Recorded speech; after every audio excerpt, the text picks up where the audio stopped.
ಎಲ್ಲರಿಗೂ ನಮಸ್ಕಾರ. ನಾಳೆ ಜುಲೈ 17ನೇ ತಾರೀಕು ಬುಧವಾರ. ನಾಳೆಯ ಮಧ್ಯರಾತ್ರಿಯಿಂದ 3 ರಾಶಿಯವರಿಗೆ 10 ವರ್ಷ ಗಜಕೇಸರಿ ಯೋಗ ಹರಿದು ಬರಲಿದೆ ಸಂಪತ್ತು. ಹಾಗಾದರೆ ಅಂತಹ ಅದೃಷ್ಟವಂತ ರಾಶಿಗಳು ಯಾವುವು ಅಂತ ನೋಡೋಣ ಬನ್ನಿ. ಅದಕ್ಕೂ ಮುನ್ನ ನೀವು ಕುಬೇರ ದೇವನ ಭಕ್ತರಾಗಿದ್ದರೆ ವಿಡಿಯೋಗೆ ಲೈಕ್ ಮಾಡಿ. ಹಾಗೆ ನೀವಿನ್ನೂ ನಮ್ಮ ಜ್ಯೋತಿಷ ದರ್ಶನ ಚಾನಲ್ಗೆ ಸಬ್ಸ್ಕ್ರೈಬ್ ಆಗಿಲ್ಲ ಅಂದರೆ ಈಗಲೇ ಸಬ್ಸ್ಕ್ರೈಬ್ ಮಾಡಿ. ಹಾಗೆ ಪಕ್ಕದಲ್ಲಿ ಬರೋ ಬೆಲ್ ಐಕಾನನ್ನು ಕ್ಲಿಕ್ ಮಾಡಿ. ನಿಮ್ಮ ಸಮಸ್ಯೆಗಳಾದಂತಹ ಸತಿಪತಿ ಕಲಹ, ಪ್ರೀತಿಯಲ್ಲಿ ಮೋಸ, ಭೂಮಿ ವಿಚಾರ, ಕೋರ್ಟ್ ಕೇಸ್, ವ್ಯಾಪಾರ, ಹಣಕಾಸಿನ ತೊಂದರೆ, ಸಾಲಬಾಧೆ, ಸ್ತ್ರೀಯರು, ಗುಪ್ತ ಸಮಸ್ಯೆ, ಹೀಗೆ ಹಲವಾರು ಸಮಸ್ಯೆಗಳಿಗೆ ಶಾಶ್ವತ ಪರಿಹಾರ ಮಾಡಿಕೊಡುತ್ತಾರೆ. ಡಿಸ್ಪ್ಲೇ ಮೇಲೆ ಕಾಣುವ ಗುರೂಜಿ ನಂಬರ್ಗೆ ಒಮ್ಮೆ ಕರೆ ಮಾಡಿ. ಈ ರಾಶಿಯ ಜನರು ತಮ್ಮ ಸ್ನೇಹಿತರೊಂದಿಗೆ ಉತ್ತಮ ಸಂಬಂಧವನ್ನು ಹೊಂದುವರು. ಈ ರಾಶಿಗೆ ಸೇರಿದ ಜನರಿಗೆ ಸಂಗಾತಿಯ ಸಂಪೂರ್ಣ ಬೆಂಬಲ ಲಭಿಸುವುದು.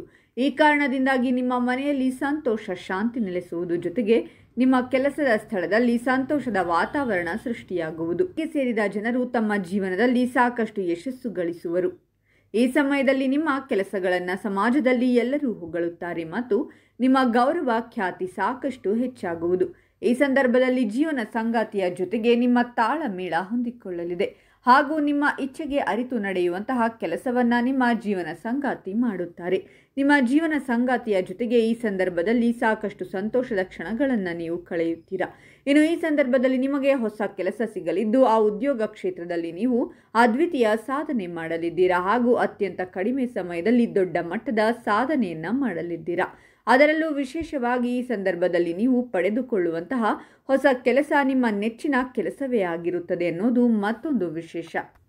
ಇದಕ್ಕಿಂತ ಪ್ರಮುಖವಾಗಿ ನೀವು ಒಂದು ವೇಳೆ ಪಾರ್ಟ್ನರ್ಶಿಪ್ ಕೆಲಸದಲ್ಲಿ ಅಥವಾ ವ್ಯವಹಾರದಲ್ಲಿ ನಿಮ್ಮನ್ನು ನೀವು ತೊಡಗಿಸಿಕೊಂಡಿದ್ದರೆ ಈ ಸಂದರ್ಭದಲ್ಲಿ ಕೈತುಂಬ ಲಾಭ ಸಿಗುವ ಸಾಧ್ಯತೆ ಇದೆ. ನೀವು ಅಂದುಕೊಂಡಿರುವಂತಹ ಪ್ರತಿಯೊಂದು ಕೆಲಸಗಳು ಕೂಡ ಪೂರ್ತಿಯಾಗುತ್ತವೆ. ಯಾರೆಲ್ಲ ಮದುವೆಯಾಗದೆ ಸಿಂಗಲ್ ಆಗಿ ಉಳಿದುಕೊಂಡಿದ್ದರೂ ಅವರಿಗೆ ಮದುವೆಯಾಗುವಂತಹ ಯೋಗ ಕೂಡ ಕೂಡಿ ಬರಲಿದೆ. ಈ ಸಂದರ್ಭದಲ್ಲಿ ನೀವು ನಿಮ್ಮ ಎಲ್ಲ ಆರ್ಥಿಕ ಸಮಸ್ಯೆಗಳನ್ನು ಪರಿಹರಿಸಿಕೊಳ್ಳಬಹುದಾದ ಅವಕಾಶವನ್ನು ಕೂಡ ಹೊಂದಲಿದ್ದೀರಾ.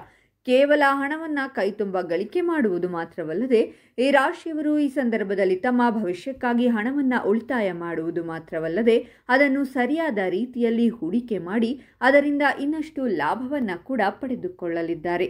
ಇನ್ನು ನೀವು ಮಾಡುವಂತಹ ಪ್ರತಿಯೊಂದು ಹೂಡಿಕೆಗಳು ಕೂಡ ಈ ಸಂದರ್ಭದಲ್ಲಿ ನಿಮಗೆ ಲಾಭದ ರೂಪದಲ್ಲಿ ವಾಪಸ್ ಸಿಗಲಿದೆ.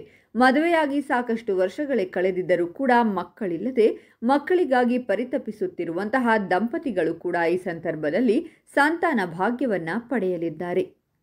ಹಾಗಾದರೆ ಇಷ್ಟೆಲ್ಲ ಅದೃಷ್ಟ ಫಲಗಳನ್ನು ಪಡೆಯುತ್ತಿರುವ ರಾಶಿಗಳು ಯಾವುವೆಂದರೆ ಮಿಥುನ ರಾಶಿ, ಕನ್ಯಾ ರಾಶಿ ಮತ್ತು ವೃಶ್ಚಿಕ ರಾಶಿ.